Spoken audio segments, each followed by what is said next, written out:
Bueno, yo voy a hacer una breve descripción del grupo y una presentación, y después los invitados van a hacer una conversación entre ellos de unos media hora, 40 minutos, y después haremos intervenciones y preguntas, comentarios, como siempre. Eh, es un placer reencontrarnos y reunirnos después de 4 meses que nos habíamos dado un respiro, después de 2 años de prácticamente en forma ininterrumpida reunirnos todos los martes durante la pandemia y tratamos diferentes temas relacionados con la pandemia. En diciembre hicimos una memoria y balance, y subimos casi todas las charlas, lamentablemente no están todas, a un canal de YouTube, gracias a Claudio, que es el tecnológico del grupo, y están todas las charlas grabadas. Y bueno, nos reunimos un poco los organizadores de este Zoom y de esta actividad, y dijimos, bueno, ¿qué hacemos? ¿Qué no hacemos? ¿Qué hacemos? Empezamos, tratamos de empezar, y dijimos, bueno, para el ciclo 2020 podríamos tomar como cosa general así repercusiones de la pandemia y hoy nos toca repercusiones de la pandemia en el ámbito de la salud, pero puede ser en el ámbito de la comunicación social, en el ámbito de la ciencia y tecnología, en el ámbito de la industria farmacéutica, en el ámbito de las vacunas, o sea, en el ámbito y en todos los que se nos pueda ir ocurriendo, y vamos a tratar de sostener nuevamente una actividad eh, una vez por mes. Nos proponemos ahora y vemos a ver cómo seguimos. Eh, la preocupación de este grupo en el ámbito de la salud fue permanente y tuvimos varios invitados destacados que expusieron, desde Rafael Bengoa, que habló sobre los sistemas de salud después de esta crisis, Celia Iriar, que tocó el tema de la reforma del sistema de salud en agenda, momento para reflexionar lo estatal, lo público y lo común, José Carlos Escudero, que habló sobre salud colectiva y pandemia, lo invitamos a Mario Rovere, que habló de gestión en pandemia, o sea que es un tema eh, que lo hemos ido tocando permanentemente. Pero además, casi todos los que estamos acá, por lo menos del lado argentino, y me imagino que España también, el tema de la reforma del sistema de salud ha sido una preocupación desde nuestros primeros años profesionales. Y según los sanitaristas argentinos, historiadores, la Argentina ha tenido 3 momentos importantes y oportunidades para reformar el sistema de salud. El primero fue con Carrillo, que fue el primer ministro de salud del primer gobierno peronista y que fue ministro, primero secretario y después ministro de salud del 49 al 54. Si nos ubicamos en esa época a nivel internacional, en el 48 se creaba el sistema de salud inglés. Y bueno, un sistema de salud estatal, ¿no? Después, con Liotta, en el 73, tuvimos una segunda oportunidad y se hizo un sistema nacional integrado de salud con una ley que, bueno, que fue bombardeada y devaluada en la discusión parlamentaria, pero que llegó a ser ley y que se instrumentó en algunas provincias y que generó, bueno, no solo que mucha oposición. Y la gente que participó y participamos de todo eso, sufrimos, y algunos de los presentes acá, esa represión. Después hubo una tercera oportunidad con Neri en el año 85, con Alfonsín de presidente, que hizo el Seguro Nacional de Salud, y bueno, también fue bombardeado y fracasó.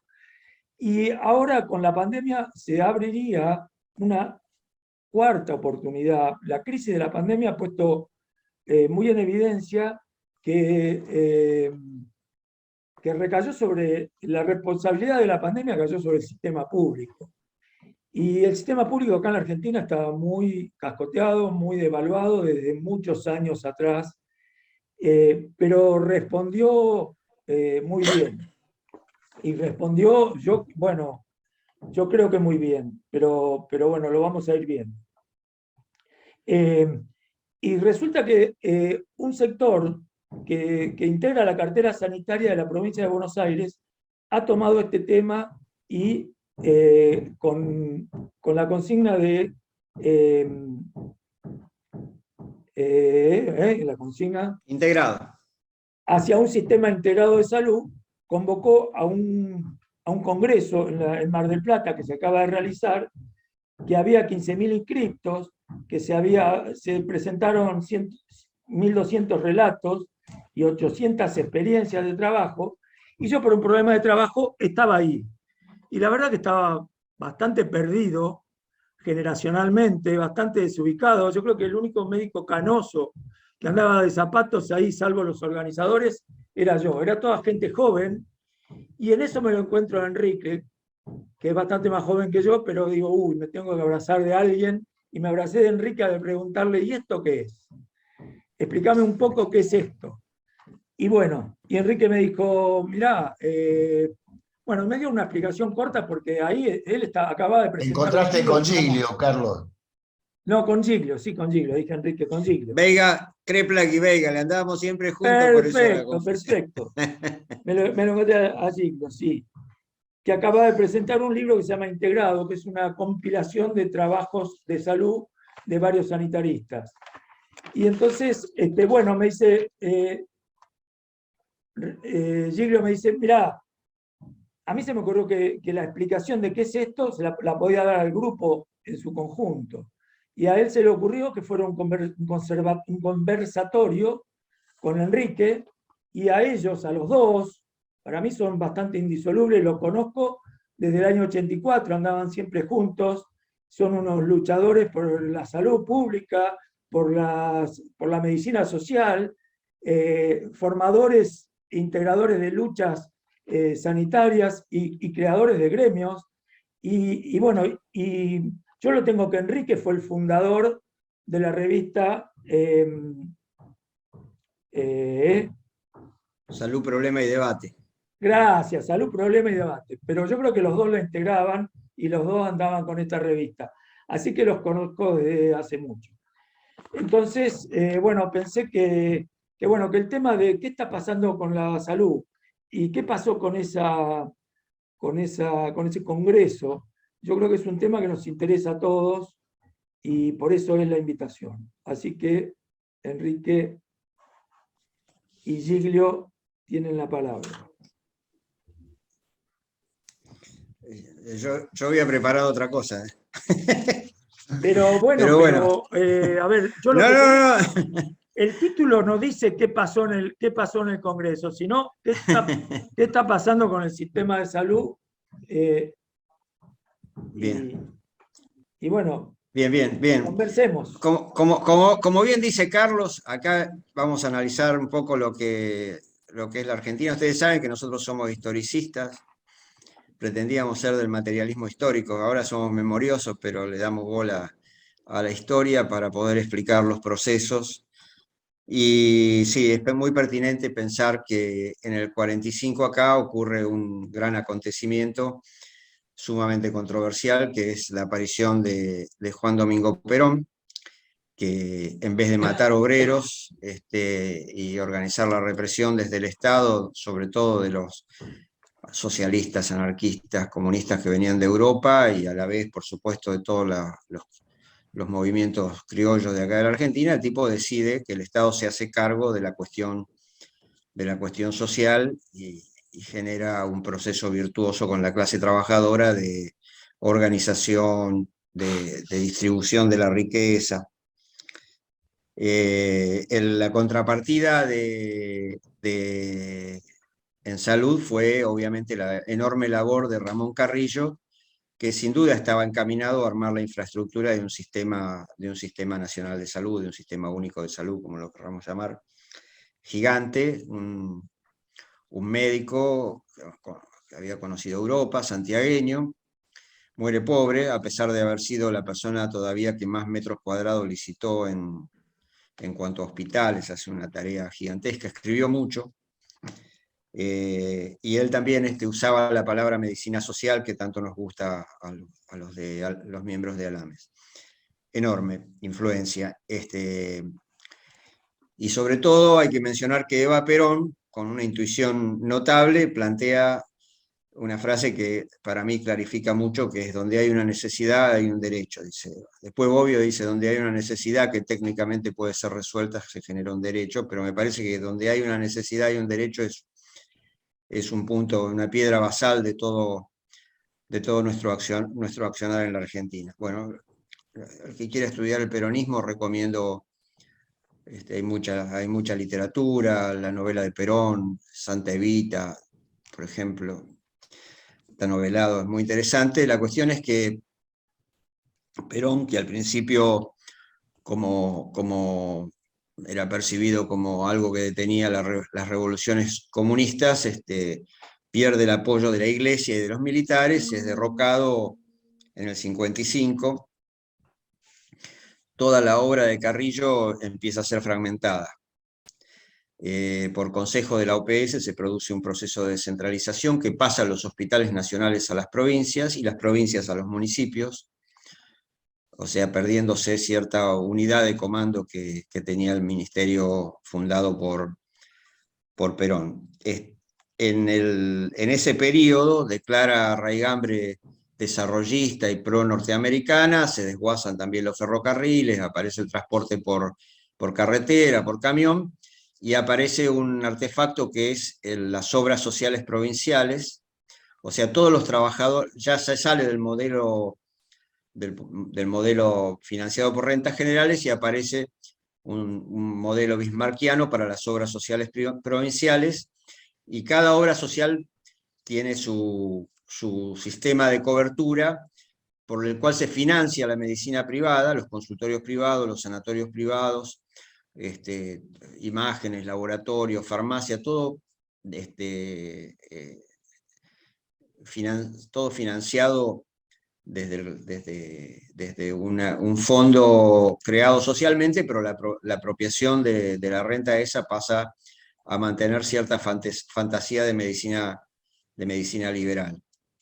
O sea que ya tenemos el proceso de descentralización más las obras sociales provinciales, y la generación a la que pertenecemos, con Nava, con Enrique, en la Argentina produjo enormes luchas en contra de los procesos antidemocráticos. Los procesos de lucha eran, sobre todo en el peronismo, por la vuelta de Perón. El retorno de Perón era asociado sobre todo por una muy combativa y organizada clase trabajadora en sindicatos, como el retorno a la distribución sobre todo del primer peronismo, del 45 al 52, que entra en crisis el peronismo. Y se produce además una gran influencia de la izquierda, sobre todo a partir de la Revolución Cubana, de Guevara. En esa época era que Enrique y yo entramos en la facultad y nos impactamos, por ejemplo, con una serie de acontecimientos, de levantamientos populares en la ciudad. El más representativo fue el Cordobazo. O sea que Enrique y yo creo que somos una generación marcada por el acontecimiento del Cordobazo. En ese periodo, no en la dictadura del 76, en la dictadura anterior, lo relevan a un tipo más bien franquista, que se llamó Onganía, que era cursillista, pensaba en una representación corporativa, empresarios, sindicatos y iglesia, una cosa así. No sé si les suena en España. Bueno, cae Onganía y el gobierno del general Lanusse llama a unas elecciones ciertamente amañadas, pero se produce la vuelta de Perón. Pero antes hace un pacto con los sindicatos, sobre todo con un gremialista que se llamó Bandor. Ese pacto con Bandor le entrega a 360 sindicatos la obra social de su padrón y de su familia. Con lo cual los sindicatos empiezan a administrar una cantidad de dinero muy importante. Algunos hacen servicios propios, la mayoría contratan con lo privado. Con lo cual, piensen ustedes que ya tenemos un sistema de salud que tiene un subsector estatal, un subsector de obras sociales, y bueno, esa época, ustedes imagínense la guerrilla, las contradicciones al interior del peronismo, que por un lado contenía la AAA que nos asesinaba y por otro lado había luchas populares muy grandes, inmanejables para la derecha. Un grupo de generales tiene la célebre idea de hacer el golpe del 76 y hacer desaparecer a todos los obreros, guerrilleros, estudiantes que tuvieran alguna posibilidad de aparecer como rebeldes al estado de cosas, que obviamente era muy insatisfactorio para nosotros, y por uno u otro camino buscábamos transformar. Entonces se produce el hecho que nos hace conocidos, los desaparecidos, las madres, toda esa tragedia. Por supuesto, el SNIS, que es lo que hace Perón, es muy interesante porque plantea un sistema nacional integrado de salud, pero en esas condiciones de grave ingobernabilidad. Eso termina mal. Perón, cuando viene, ya era un hombre muy mayor, tenía probablemente 7 u 8 años más de los que figuraban en su documento, o sea que era un hombre muy mayor, y las fuerzas que se movían, digamos, desgraciadamente no lograron una situación deseable para el país.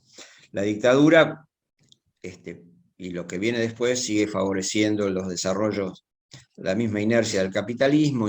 Hay un intento serio y bien intencionado del ministro Neri, que todavía está vivo, con Alfonsín, mucho más sosegado, pero eso también fracasa y se sigue acentuando la inequidad y la fragmentación del sistema argentino. Básicamente aparecen los prepagos, aparece toda la cosa después en los 90 de la separación de la financiación con la prestación, y en el gobierno ciertamente peronista y ciertamente neoliberal del presidente Menem se ponen en marcha dos grandes proyectos del neoliberalismo, que son la privatización de las jubilaciones a través de las AFJP, que después es revertido por Cristina Fernández de Kirchner, yo creo aproximadamente en el 2008, cuando fue la crisis del 2008, y sobre todo aparecen en salud las ART.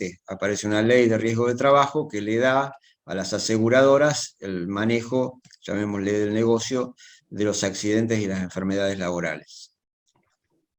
O sea que ya tenemos un panorama de fragmentación enorme. Eso sigue en lo fundamental, esa fragmentación y esa inequidad sigue así. Eso se expresa en muchas cosas. Por ejemplo, como puede ser que en una provincia entera durante años no ha habido ninguna enfermedad profesional, digamos, por el sistema de la CRT. Me refiero a Formosa. Nunca se denunció ninguna enfermedad profesional.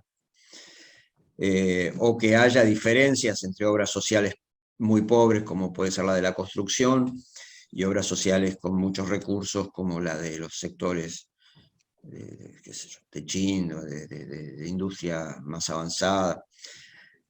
O sea que la inequidad es la regla. Y con las obras, con los prepagos, eso se acentúa, porque aparecen financiadores privados que venden seguros según la capacidad de pago, qué sé yo, por ejemplo, clásico, de 210, 310, 510, 410, según la persona recibe según la cotización. Y además, para acentuar la confusión, durante el gobierno de la Alianza, que nos vio pasar ahí algunos de los compañeros, como nos vio pasar por el PAMI ahí en una olvidable participación nuestra, se produce lo que se llama el descremio, o sea que los trabajadores que tienen más recursos pueden pasar al seguro privado, a los prepagos, sus cotizaciones. El desastre organizativo solo puede ser explicado por esta historia trágica de la Argentina, los empates estratégicos y el predominio del mercado por sobre toda lógica sanitaria. Bueno, todo esto ni que hablar, que está acentuado por toda la tendencia a organizar esto a través de los seguros privados que representó el CUS y que en alguna medida orientan los organismos internacionales, Banco Mundial, y muy subordinados a él OPS. Entonces, sobre todo desidia, mucha decadencia. Llegamos a esta situación con la lumpenpresidencia del ingeniero Macri, que realmente llegó al extremo de la disolución del Ministerio de Salud y subordinarlo como secretaría a otro ministerio. Ni que hablar que el triunfo del Frente de Todos sobre el ingeniero Macri está muy relacionado con un abrupto empeoramiento de las condiciones de vida, crecimiento de la pobreza. Cuando gana Alberto Fernández, las primeras acciones en ese verano del 99-2000 estaban encaminados a paliar graves situaciones de pobreza. 19-20. 19-20. Y en eso aparece la pandemia.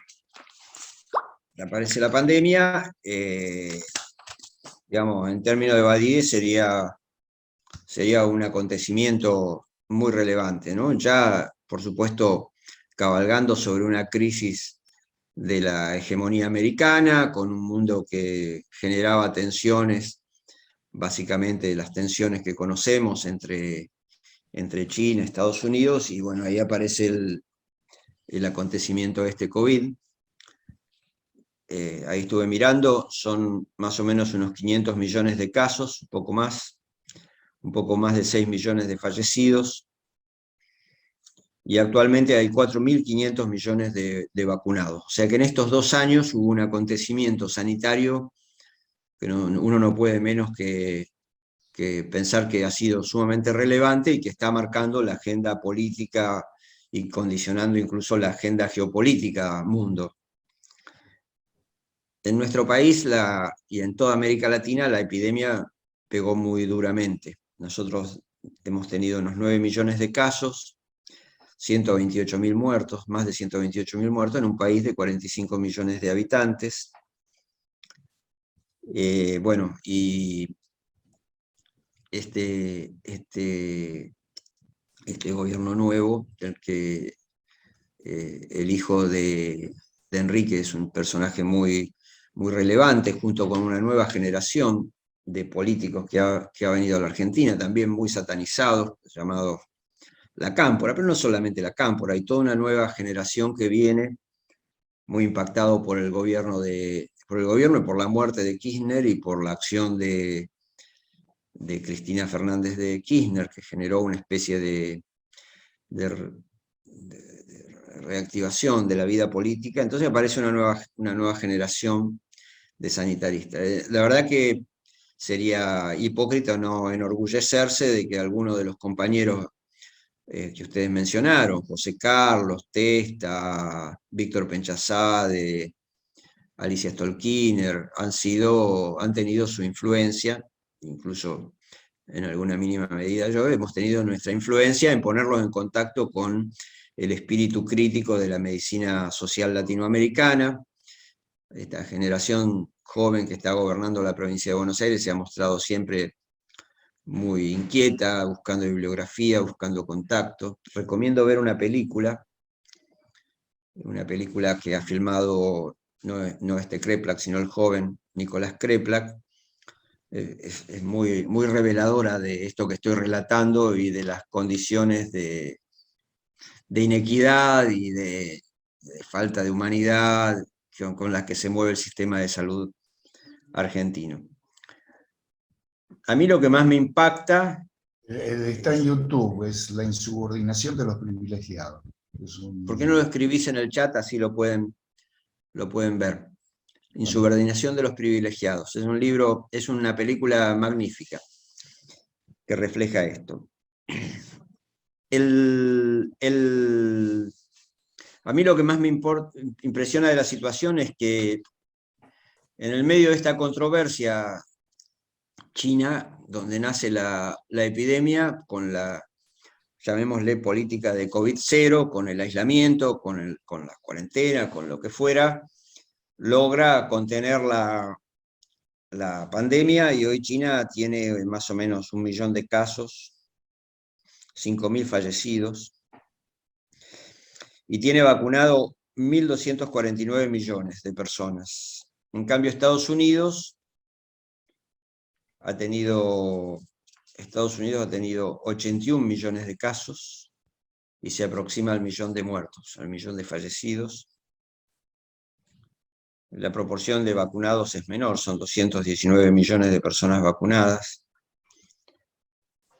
Bueno, todos conocen las diferencias poblacionales y todos saben perfectamente que cualquier tasa que hagamos le va a dar brutalmente favorable a China. Por otra parte, China no ha detenido su marcha económica. Al contrario, creo que la ha acelerado en términos relativos respecto de sus disputas por los mercados. Y hoy las economías de Estados Unidos y China tienen tamaños similares. Y la jugada estratégica, geopolítica, yo siempre tenía cierta tirria de hablar de Haushofer, pero me parece que la palabra geopolítica es descriptiva del tipo de contienda mundo que tenemos. El punto es que la estrategia principal de China es el camino de la seda, o sea, como diría uno de nuestros compañeros de estas tareas que estamos haciendo, Jorge Rachid, es interesante que lo escuchen, porque yo soy, digamos, recién llegado a estas cosas de las alianzas al peronismo, pero Rachid es un verdadero peronista. Con Enrique lo veíamos en la escalinata de la facultad cuando éramos jóvenes. Entonces Rachid dice que por primera vez en 400 años o en 500 años, el epicentro de la humanidad se desplaza del Atlántico Norte, de la relación Europa-América, a el espacio interior euroasiático. Y yo creo que esa lucha, digamos, por la hegemonía es la gran explicación de la guerra de Ucrania, la gran explicación del renacer de la inflación en muchos países que tenían ese fenómeno controlado. China está comprando una enorme cantidad de ganado vacuno, por lo cual yo ya no puedo comer con tranquilidad, sin fijarme en los precios, carne en el país de las vacas, ni tomar leche, ni comprar pan en el país del trigo. Eso está, las commodities imponen el precio internacional al interior de nuestro país, eso nos está por lo menos controlando y genera un nuevo círculo de malestar, de pobreza y de controversia al interior de nuestro país. Estados Unidos es clásico, digamos, está haciendo uso del keynesianismo militarista, está generando 33.000 millones de dólares para que Ucrania compre armas, y mientras tanto perturba ese centro de Eurasia, en particular a Rusia y a China, pero bueno, trata de llevar la lucha por la hegemonía a su terreno natural, que ha sido la guerra, y llevar la guerra fuera de su país, donde nunca ha tenido guerras. Otro personaje fundamental de la medicina social es Vicente Navarro, que tiene un interesante libro donde se pregunta sobre las causas, las consecuencias y las alternativas. Seguramente conocen, ha sido un exitoso sanitarista que ha trabajado en Harvard, de origen barcelonés. Bueno, y en este contexto nosotros hemos podido hacer frente a un fortalecimiento del Estado muy serio. Cuando se cerraban hospitales, nosotros hemos puesto en valor todas las camas, se han abierto todos los hospitales, se han abierto muchísimas camas, se han nombrado a todos los residentes en la provincia de Buenos Aires, se han graduado todas las enfermeras, se han mejorado los sueldos y se ha incorporado una enorme cantidad de trabajadores de la salud a nuestros hospitales. Por supuesto, no podemos dar por terminado un proceso virtuoso, porque los hospitales venían muy golpeados, muy mal administrados. Ahí ha jugado un papel muy relevante la escuela de gobierno que hemos abierto, dirigida por Mario Rovere, creo que debe ser conocido también de los compañeros, que ha capacitado directores, jefes de servicio, residentes, terapia intensiva, enfermería. Ha hecho una verdadera hazaña con el uso de estas plataformas. Y bueno, acá estamos, analizando la oportunidad que brinda, haciendo esos tipos de ejercicios así, la oportunidad y los problemas que brinda el hecho de que ahora salud está en el centro de la agenda política en nuestros países, con estos cambios geopolíticos. O sea, nosotros en América Latina no estamos muy tranquilos, porque en la medida que Estados Unidos entre en crisis, va a ser su vieja jugada de mirar su presunto patio trasero, o sea, volver al famoso América para los americanos. O sea, hay muchos síntomas de eso. Y bueno, entonces estamos todos muy alertas acerca de qué va a pasar con nuestros gobiernos.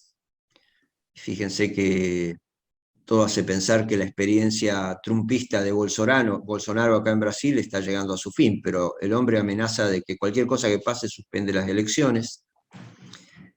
En nuestro país la política se ha puesto muy, muy compleja, con aparición de jugadores muy, muy preocupantes, como los presuntos anarquistas neoliberales. Así que, ¿qué va a ocurrir con nuestro estado en salud y con nuestro estado en general? Es un terreno en disputa en medio de una situación de empate probablemente trágico en cuanto al gobierno y en cuanto al perfil del Estado. Nosotros, lógicamente, como se darán cuenta, nos planteamos en la idea de que salud debe ser un derecho igual para todos y todas, que debe ser un bien público, y que el mercado no puede ser el marcapaso de estos procesos. Por supuesto que estamos perdiendo por goleada, con los laboratorios sobre todo, que se apropian de tajadas crecientes de los recursos que se vuelcan a salud, que en la Argentina no es poco, ¿no? Somos 1 millón de trabajadores, es el 10% del PBI, pero más del 30% se lo lleva a medicamentos. No podemos garantizar el uso racional del medicamento, no podemos garantizar el uso racional de la tecnología, y tampoco podemos garantizar que los recursos realmente tengan medianamente algo que ver con la salud o la atención de la enfermedad de las personas. No obstante, nosotros tenemos cierto optimismo. Esto que vio Nava, que lo impactó, es un congreso en el que se discutió ciertamente la idea de una reforma. En un determinado momento de la pandemia, Cristina Fernández de Kirchner habla en el Estadio Único de La Plata, en un acto, y plantea la cuestión de la salud, y estrena esta idea de que es necesario un sistema integrado de salud. Lo plantea como una cuestión sanitaria y también lo plantea como una cuestión de defensa nacional. Interesante este tema. Bueno, nosotros tomamos el tema, como es lo que venimos tratando de hacer desde siempre, tratar de generar una reforma en favor de la gente del sistema de salud tan mercantilizado, tan fragmentado. Y bueno, hay que decirlo claro, nosotros siempre hemos sido partidarios del sistema único de salud financiado de rentas generales, influenciado por Cuba, Inglaterra, todo eso.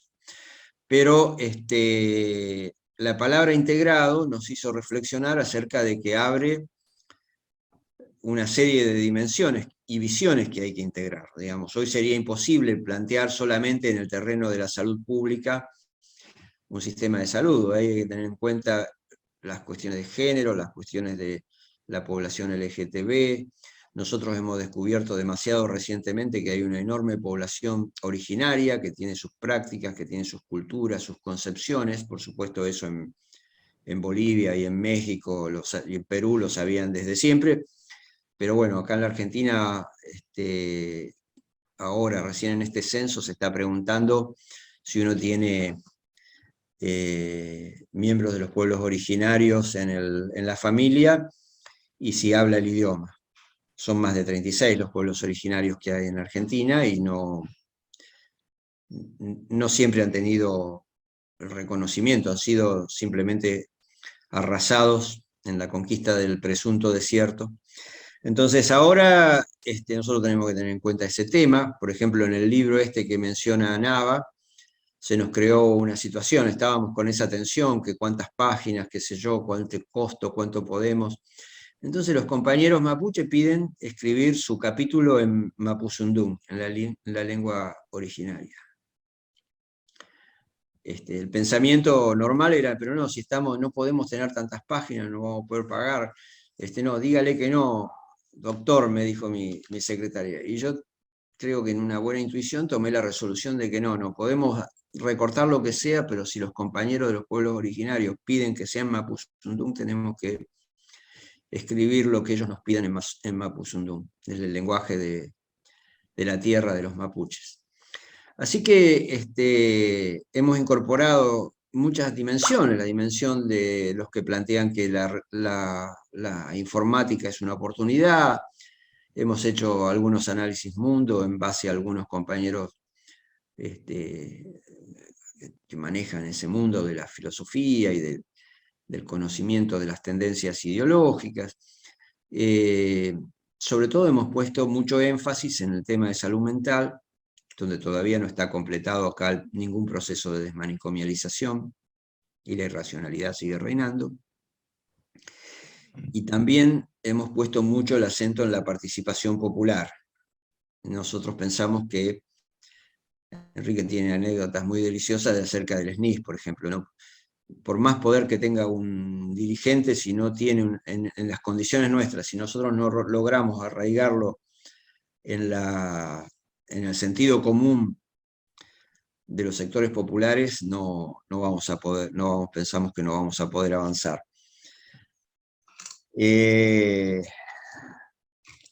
Entonces, se abre un panorama complejo.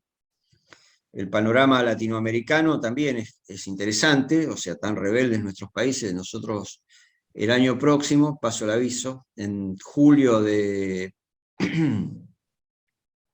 2023 vamos a organizar en Buenos Aires el Congreso Latinoamericano de Medicina Social. Es muy probable que aparezcan por acá nuestros campeones, nuestros pensadores, nuestros investigadores críticos, que se basa Cristina Laurel. En fin, de Brasil también van a venir seguramente muchos compañeros. Esperamos tener esos campeones del saber que tenemos en la medicina social latinoamericana, como Gastón Wagner, Naumar Almeida Fido, en fin, hay muchos compañeros valiosos que todos queremos verlos después de la pandemia y en el nuevo escenario. Esperamos que Lula gane las elecciones, ya expliqué las circunstancias. Es muy interesante el proceso mexicano. Asa Cristina Laurel tiene una función importante, está participando del proceso en el IMSS, en el Instituto Mexicano de Seguridad Social. También compañeros nuestros son los que están a cargo de la salud en el DF, Oliva López Arellano, y muchas experiencias, algunas tremendas, como lo que está ocurriendo en El Salvador, donde se está desmontando todo lo que había construido el gobierno del Frente Farabundo Martí de Liberación Nacional. Por supuesto que esperamos que haya una reflexión acerca de la evolución del proceso cubano, que es el único país que ha generado una vacuna autóctona con conciencia criolla y que ha tenido un desempeño. Algunos dicen que porque es una isla, pero yo creo que tiene mucho que ver con el sistema científico y el sistema de salud cubano. En fin, yo creo que América Latina va a producir acontecimiento. En ese sentido, venimos trabajando con una serie de alianzas. Una de las principales de ellas es con el Movimiento Salud de los Pueblos. El Movimiento de Salud de los Pueblos es heredero de la labor de Halfdan Mahler en la Organización Mundial de Salud, con todo ese planteo de la atención primaria, de salud para todos, y tiene trabajo en unos 70 países, sobre todo en África, sobre todo en el Asia pobre, en Bangladesh, en la India. Estuvimos evaluando la posibilidad de hacer el congreso conjunto, el Movimiento Salud de los Pueblos y ALAMES, y el Movimiento Salud de los Pueblos lo quería hacer en 2024 en Buenos Aires. Es muy probable que le digamos que sí, que van a tener toda la colaboración nuestra para poder hacer el congreso en Buenos Aires.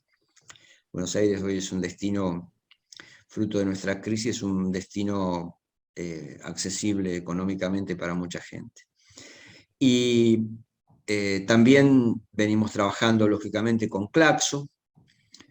El Claxo tiene área de grupos de trabajo de salud y nosotros básicamente lo que hemos hecho para interpretar las cuestiones de salud es apoyarnos en las ciencias sociales, así que ahí hay una vertiente muy importante de toda la labor latinoamericana crítica en salud.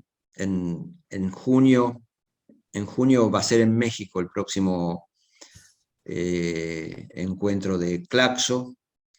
Creo que va a ser muy poderoso y muy interesante también. Van a estar referentes de las ciencias sociales, ya les digo, de todos los países, de más de 150 universidades.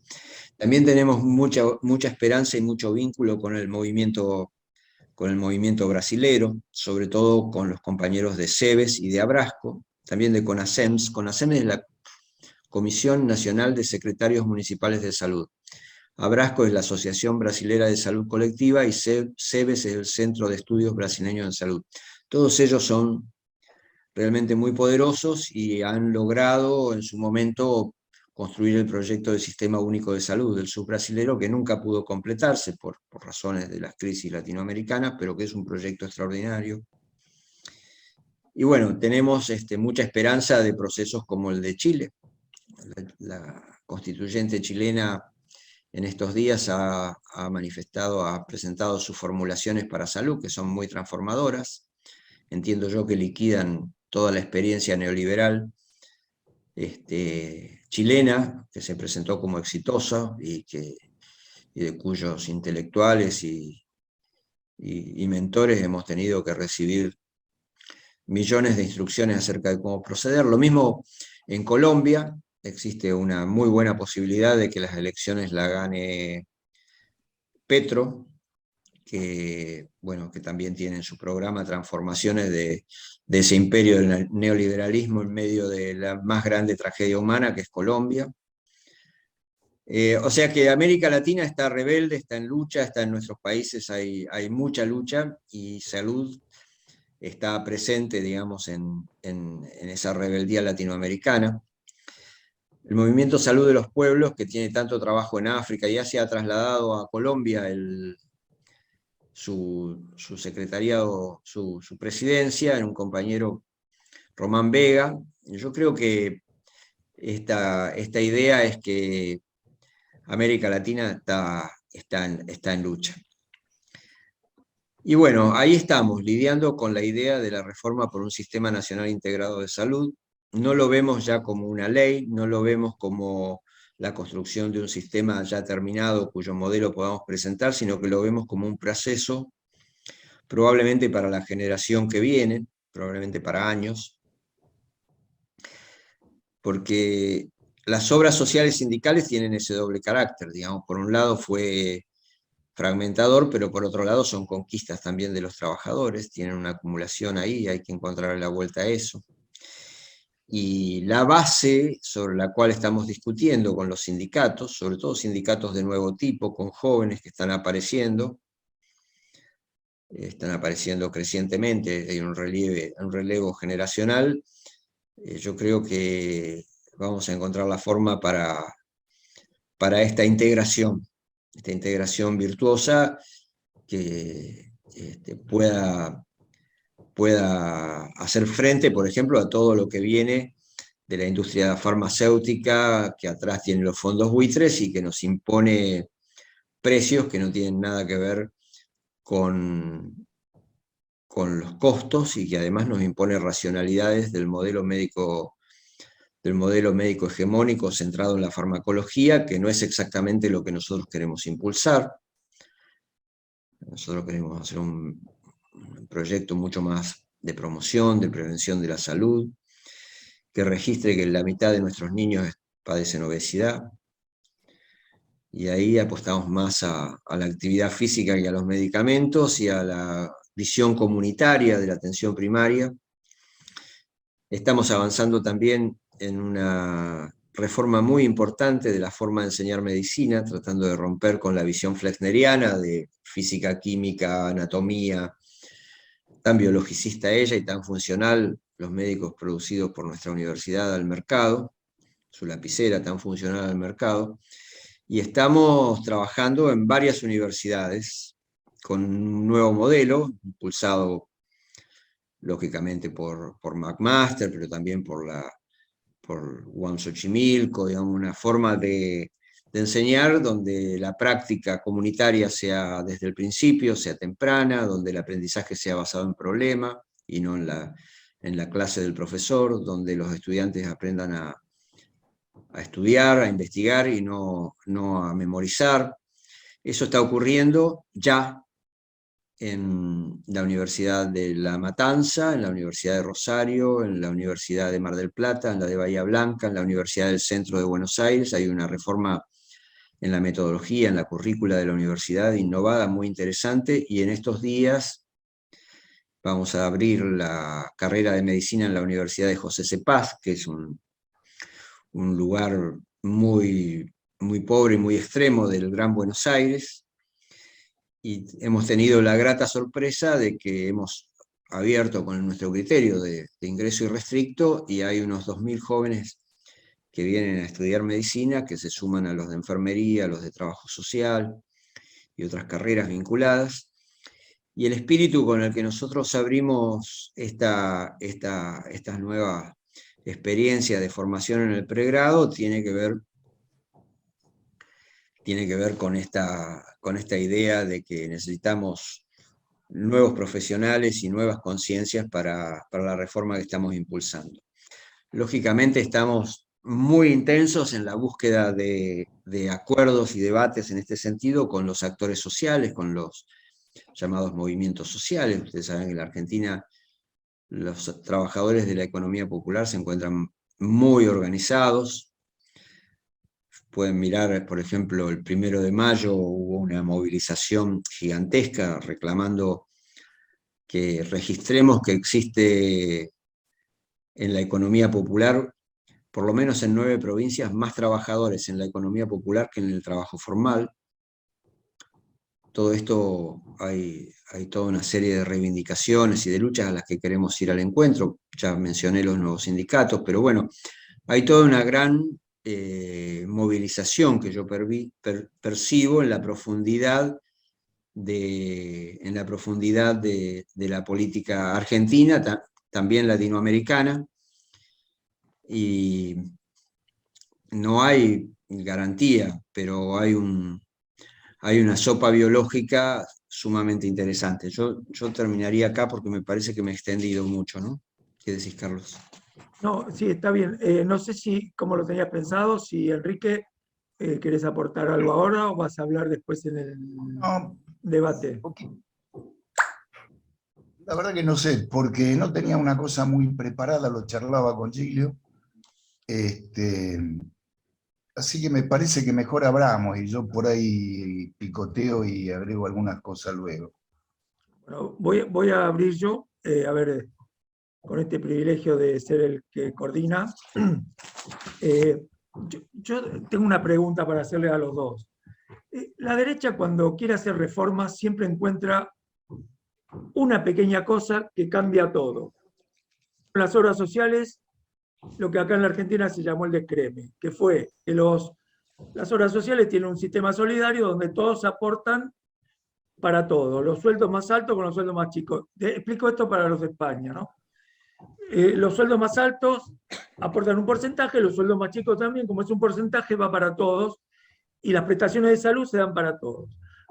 Al permitir cambiarse de obra social o pasar a los prepagos, se llamó descreme. Entonces los sueldos más altos se hacen de los prepagos y desfinanciaron tremendamente a las obras sociales. Una medida pequeña que hizo un cambio tremendo y un perjuicio tremendo. Yo pensé que en esto de este Congreso Provincial de Salud, hacia un sistema integrado de salud, donde están integrados, bueno, donde lo está impulsando la cartera sanitaria provincial y un puñado muy grande de sanitaristas, y bueno, y el apoyo de la vicepresidenta diciendo hacia eso, que podrían llegar a encontrar alguna llave que sea pequeña, pero que modifique cosas. Y escuché, por ejemplo, a los de la SICOP planteando, qué sé yo, que los hospitales municipales, que sabemos todos que tienen muy poquito presupuesto y que están desfinanciados, pasen a ser de la provincia. O lo escuché a Robert decir que vamos hacia una reforma del sistema de salud, de empleo, en el cual los médicos o los trabajadores de la salud no tengan pluriempleo, porque eso generaba en el medio de la pandemia contagios cruzados en instituciones que eran tremendos. Bueno, la pregunta es, ¿ustedes piensan que puede haber alguna medida de este tipo así concreta que se esté estudiando y que sea factible y que se pueda hacer, no por las generaciones futuras, sino que lo podamos ver? ¿Puedo? Sí, los dos, cualquiera, la hice a los dos la pregunta.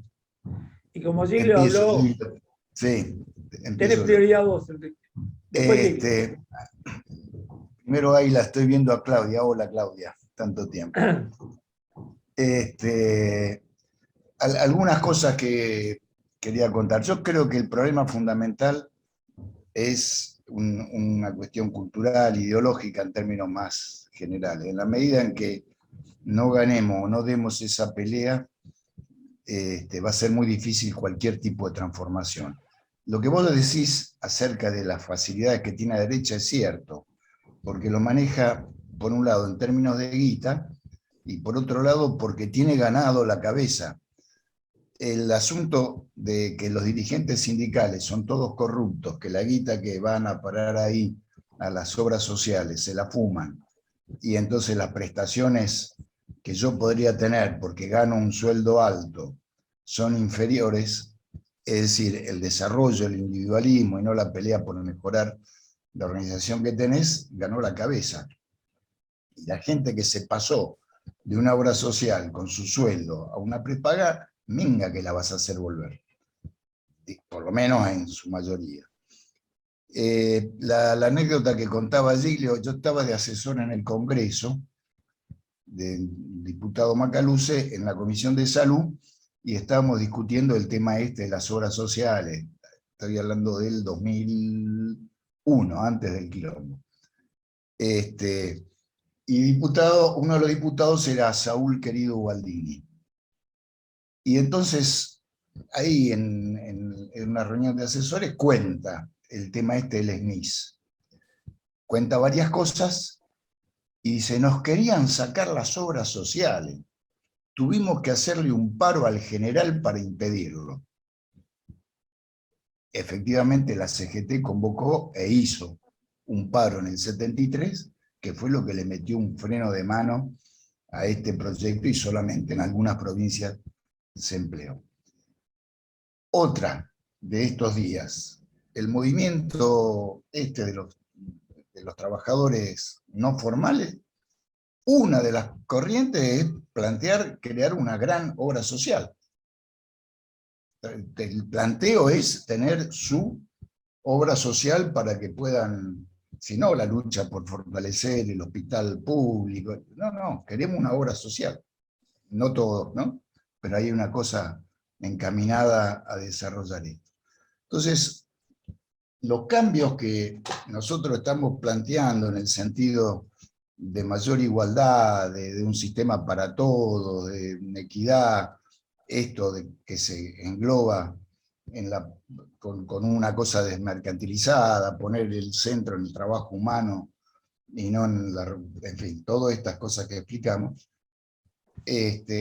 exige un debate cultural, político, pero al mismo tiempo exige en primer término poner en valor, continuar poniendo en valor el sector público, en la medida en que podamos ofrecer mejores cosas.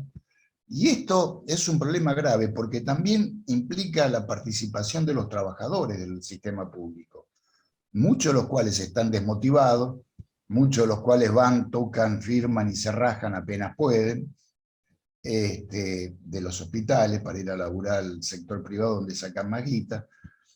Y esto es una cuestión que lleva años. Lo podemos medir, bueno, acá Gil lo historizó, pero lo podemos medir como lo querramos medir. Si no cambiamos, si no motivamos, si no transformamos el centro de lo que estamos haciendo, no en mirar para adentro, sino en el servicio que tenemos que prestar, es decir, el público, el pueblo, la gente a la cual tenemos que llegar, y si no lo pensamos de una idea, por eso es tan importante también la formación de los nuevos cuadros médicos que son los que van a estar laburando en los próximos 40 años, con esta idea de estudiar permanentemente, de no casarse con la biología, de formarse en el trabajo con la comunidad, en el trabajo en equipo, que son estas nuevas metodologías que vienen desde Canadá con McMaster, pero que acá tienen ya más de 10 años en algunas universidades. Tenemos que dar un cambio desde adentro y desde afuera.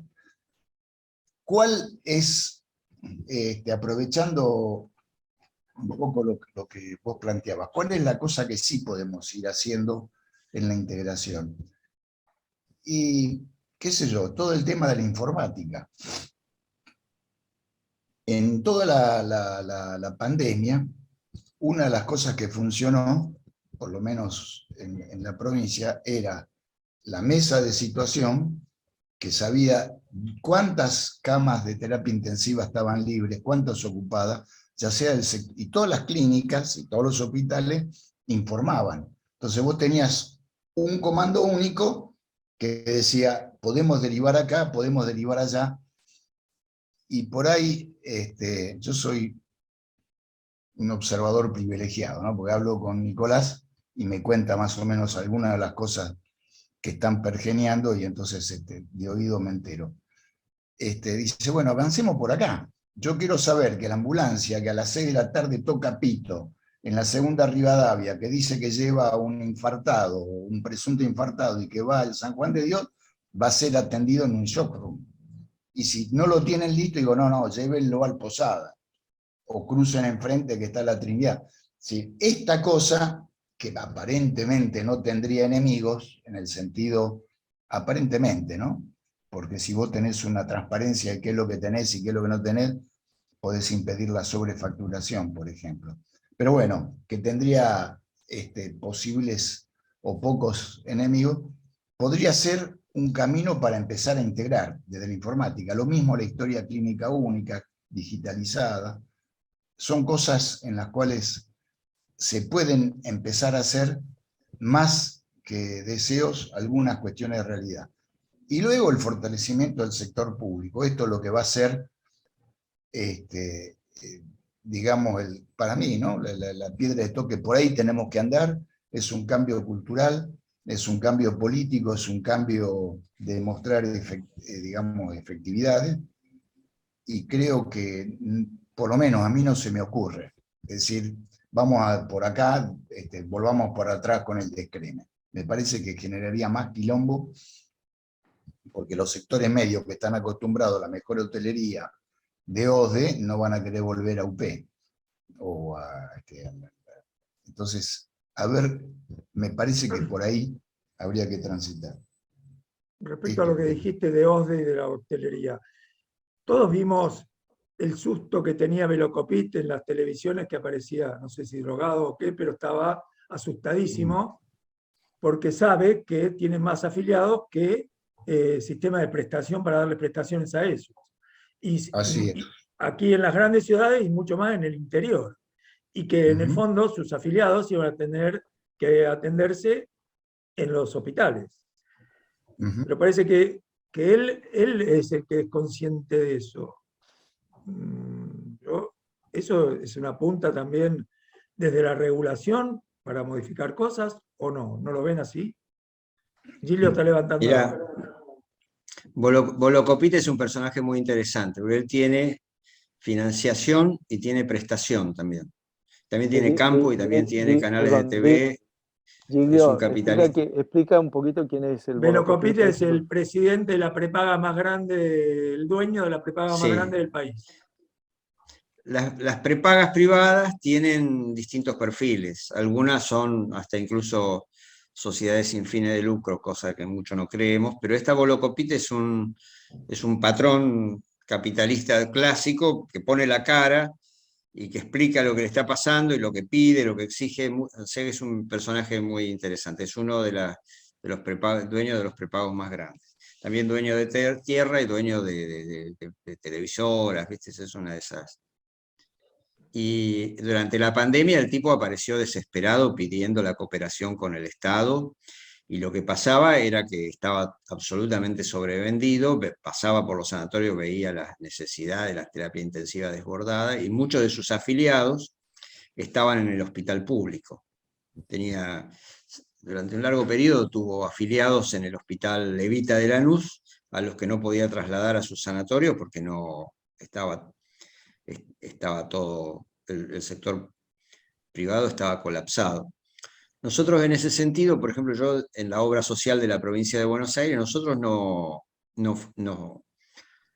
queríamos que se desarmaran los sanatorios privados. Necesitábamos esas terapias intensivas funcionando. De hecho, hemos apoyado el funcionamiento de los sanatorios y eso funcionó.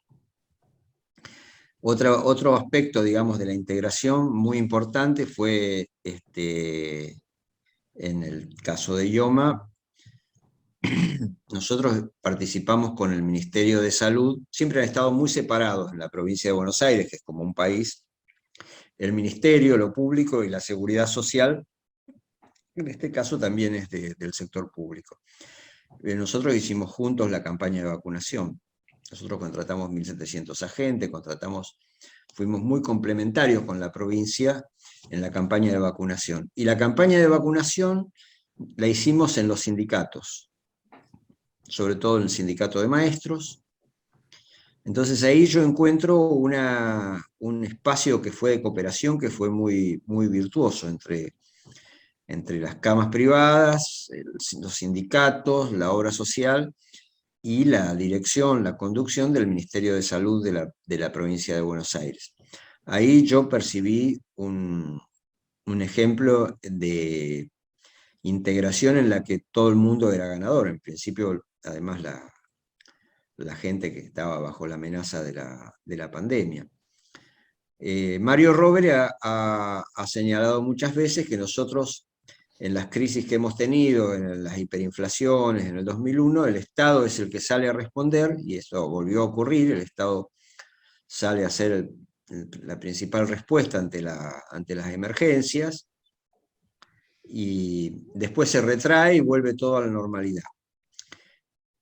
Eso nosotros no, estamos tratando de que no pase. De todas maneras hemos tenido reveses. Cuando Cristina plantea el sistema integrado de salud, bueno, además del librito, que calculo que lo pueden tener por PDF, yo se lo mandé a Carlos, y se lee de atrás para adelante. El mejor artículo es el último, que es el de Mario Rovere, y después tiene algunos artículos muy interesantes. Son 18 compañeros o grupos de compañeros que han trabajado en eso. Entonces, además de ese espacio de integración, hay muchas experiencias a partir de la pandemia. La idea nuestra es no dejar que eso retroceda.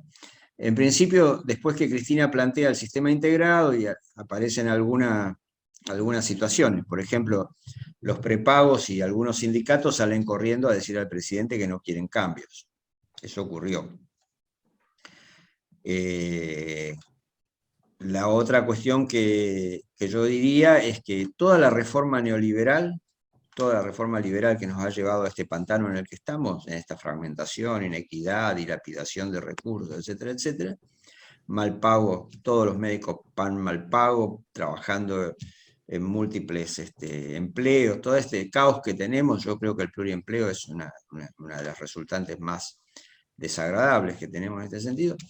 Se hicieron sin una reforma por una ley o por una discusión democrática ni nada de eso. Se fueron haciendo incluso por resoluciones ministeriales, por decretos, paso a paso.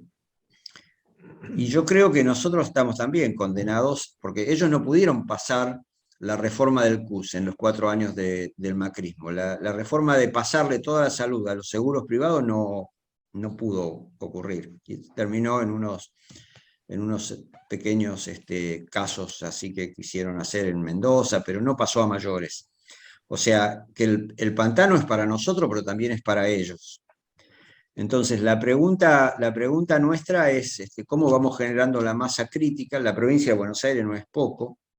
Los encuentros de militantes que hemos hecho también tienen esa dimensión que vistes en el COSAPRO, en el Congreso de Salud Provincial, 15.000 militantes.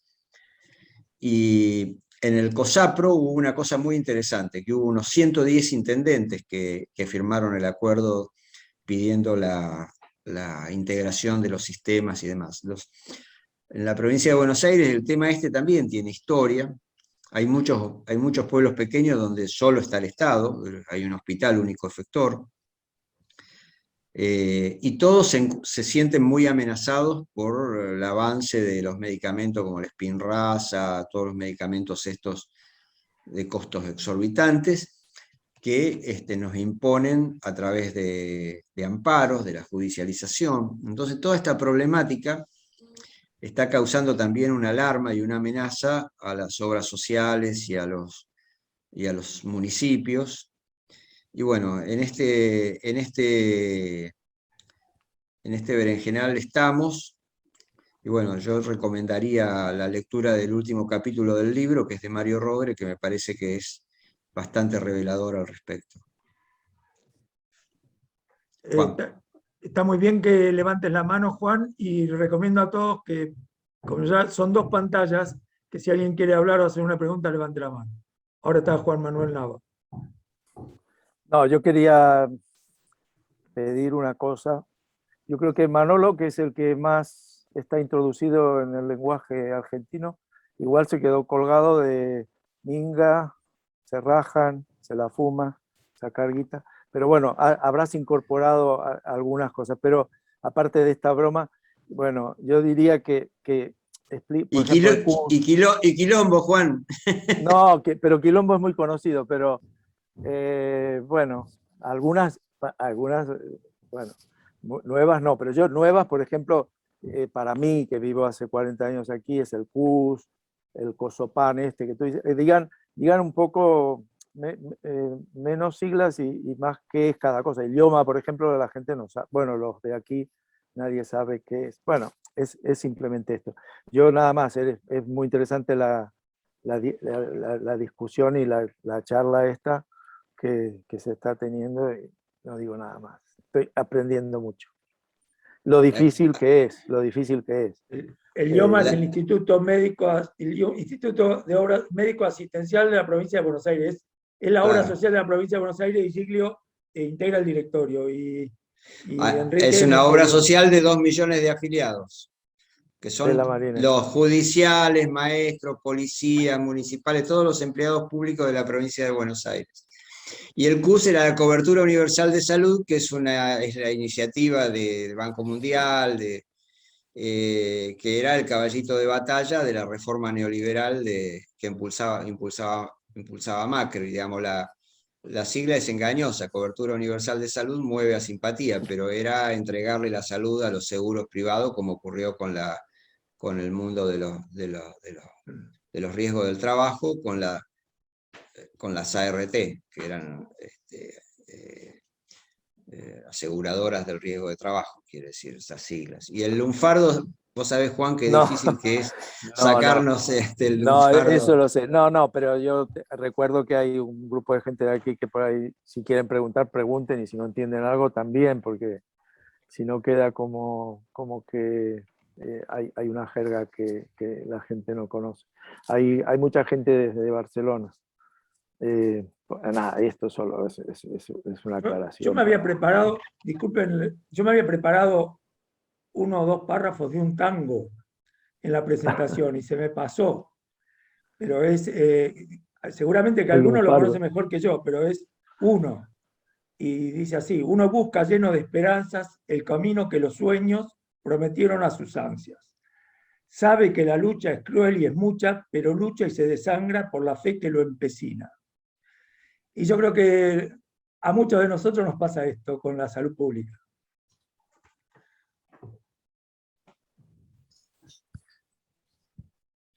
Claudia.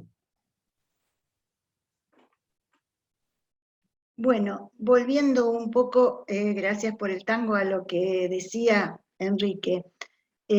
Yo creo que nosotros con la pandemia en Argentina, algunos pocos fueron más ricos y son más ricos y muchos más pobres.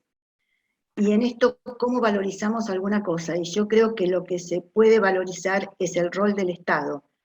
La pandemia nos permitió revalorizar esto, me parece, y nos permitió dar a la salud pública, y en especial en la provincia de Buenos Aires, un lugar diferente.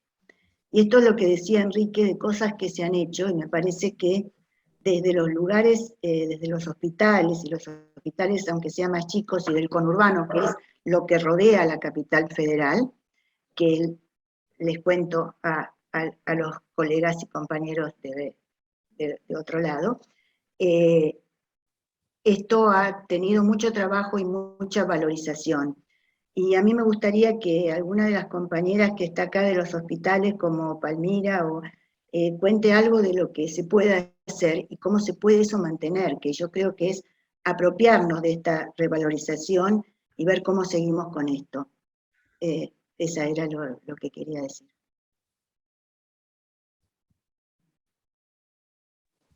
Y bueno, sí, tenía que venir una pregunta de ese lado. Hola, yo soy Palmira, que creo que soy la destinataria del dardo, ese que acabo de recibir, así que me hago cargo. No sé, cosas que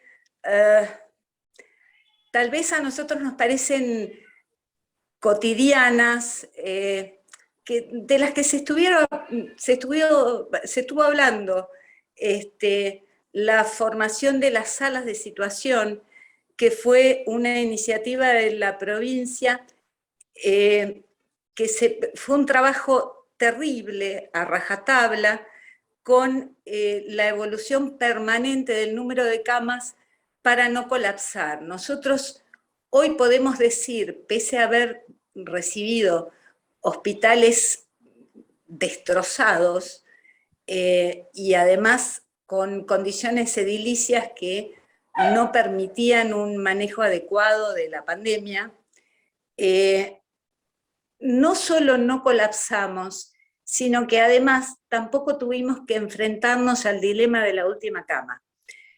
Y esto se consiguió en base a un rigurosísimo, yo lo defino como un Tetris, donde cama que se desocupaba, si un paciente pasaba de la UTI a la sala, entonces teníamos una cama disponible, y la utilización de todos los recursos posibles, la evaluación de las distancias, qué distancia tenía que recorrer un paciente, qué cantidad de efectores teníamos, de recurso laboral teníamos. Fue realmente un trabajo a destajo, coordinado desde el sector público, que permitió además que no faltaran insumos, porque en las crisis también, o regula el mercado o regula el Estado. Entonces, cuando el mercado regula en favor de las arcas. Cosa que en una pandemia puede significar la muerte de un montón de pacientes y de los laburantes también. Yo no sé si vos querías que contáramos algo de esto, los que estuvimos al pie del cañón en esta historia que nos tocó vivir, o qué. Creo que una cosa que no deberíamos perder es este recurso, este manejo del total de camas, de la racionalidad en el recurso, Enrique lo señalaba, hay cosas que se empezaron a utilizar de otra manera, unificación de las historias clínicas, la informática y la optimización de los recursos que teníamos. Me parece que tal vez deberíamos profundizar en esto teniendo en cuenta todos los otros actores, todos los callos que uno puede llegar a pisar cuando quiere avanzar en la integración en un sistema único de salud o en un sistema integrado de salud. Creo que es eso lo que preguntabas, Clau.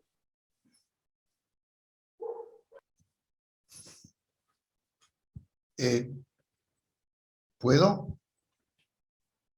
Quiero, a ver, levanto la manito nuevamente. Carlos, ¿sí? ¿Puedo hablar? Hay bueno, como no me dicen que no hablo. No, sí, que estaba silenciado, sí. Después está Analia Carbani que quiere hacer una pregunta. O una intervención. Hay algunas cosas que se avanzó muchísimo en el acné, digamos, de la pandemia, que fueron fabulosas. Por ejemplo, la cantidad de estudiantes universitarios que estaban en los call centers, llamando a la gente, siguiéndola, monitoreándola. Esto fue un trabajo, pero 24 horas los 7 días, una cosa. Claro, pasó esto y es difícil sostenerlo, ¿no? Ahí hay una cosa. Pero a mí me parece que tendríamos que hacer una recopilación de todo lo que se hizo, fundamentalmente porque hoy vuelve a estar en debate, a partir de la derecha, Milei, que sería, no sé, los compañeros de España, el símil de Vox, que está planteando exactamente lo contrario. Y está metiendo, y sorprendentemente gana adeptos entre los jóvenes más jóvenes. Es decir, con un discurso de la antipolítica contra la casta, plantea desde liquidar el Banco Central hasta todo lo que significa Estado, que el mercado se haga, y esto da bueno, monitoreado, inflado, avalado por todos los grandes medios de comunicación, tiene una repercusión fabulosa. Están hablando de un 20% de intencionalidad de voto, juntado con, tanto es así, el miedo que le preocupa a la derecha de Cambiemos, que están planteando la necesidad de agruparse, porque si no, no ganan las elecciones, porque van a ir divididos, digamos, el próximo año en las presidenciales si no lo logran enganchar a Milei, y esto les genera un quilombo adentro, porque hay algunos que no quieren, bueno, en fin. Pero lo fundamental es el debate político, ideológico. No tenemos que levantar mucho que esto fue resuelto a punto de partida de una concepción en las antípodas de lo que plantea esta gente. Que por otro lado, se basa en este discurso irracional que tiene que ver con el tema del odio, que es eso, son la apelación a los sentimientos más viscerales, profundos, que no se puede discutir, no hay argumento cuando uno está odiando, querés odiar, digamos, no. ¿Cómo miércoles le discutís a alguien que dice ladrón, chorro, asesino, quiero verte presa? No hay manera de enfriar eso, pero creo que esta es una pregunta que nos tenemos que hacer sobre la base de aportar este laburo que se hizo desde el sector público, que permitió, a pesar de la cantidad grande de muertos que tuvimos, esto, que nadie muriera sin atención, que no faltara una terapia intensiva, que no faltara oxígeno. Bueno, poner en valor y contarlo, me parece que sería una de las maneras. Yo encuentro muy pobre, muy berreta, berreta quiere decir eso, de baja calidad. El argumento de que como la prensa mayoritaria, los medios hegemónicos están a favor de ello, entonces la cancha está inclinada y la batalla está más o menos perdida. Hay incontable cantidad de experiencias en nuestro país donde todos los medios hegemónicos apuntaban a un candidato o a una cosa y sin embargo triunfó otra. ¿Qué sé yo? El ejemplo clásico es Perón del 46. Estaban todos los grandes diarios en contra, todos los medios de comunicación de aquel momento y bueno, ganó Perón.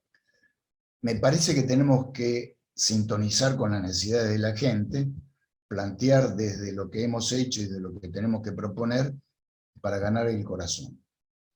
Y para desbancar este tema del no pensar y el decir boludeces, decir cosas que tienen que ver con lo que nos llenan la cabeza, y es muy importante entonces esto, lo que decía la compañera recién, contar qué es lo que hicimos, contar que solamente fue posible a partir de una estructura centralizada, con eje en el Estado, con militantes, porque el problema no es el profesionalismo solo, eso está bien en algún sector, pero al mismo tiempo llevar puesta la camiseta significa militar en el sentido del entusiasmo, la entrega, y esto es creo lo que están haciendo los jóvenes que nos están hoy guiando en el tema de salud, por lo menos en la provincia.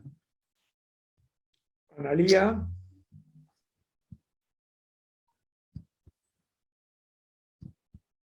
Está silenciada.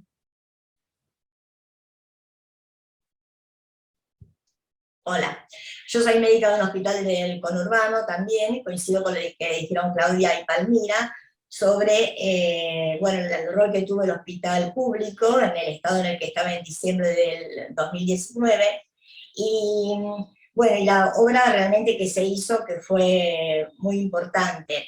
Ahora, ese rol tan positivo que tuvo el hospital público, no sé si llegó a tener una difusión tan significativa, me parece como realmente lo merecía, y se lograron, bueno, muchas cosas positivas a nivel del hospital y de la salud, gracias con el tema de la pandemia, como dijeron, nombramientos, nuevas guardias, a nivel de infraestructura, pero sí, con todo eso no es el momento también de poner un poco más en el tapete el tema de la reforma del sistema de salud, justamente con el tema de que hemos salido de una pandemia y hemos salido fundamentalmente gracias a la salud pública, ¿no?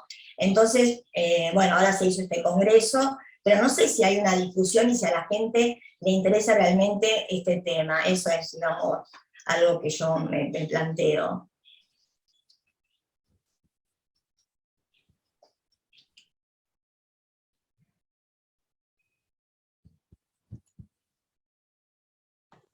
Enrique Giglio. No entendí la pregunta concreta. ¿Qué es lo que no le interesa a la gente? No entendí. No, al revés.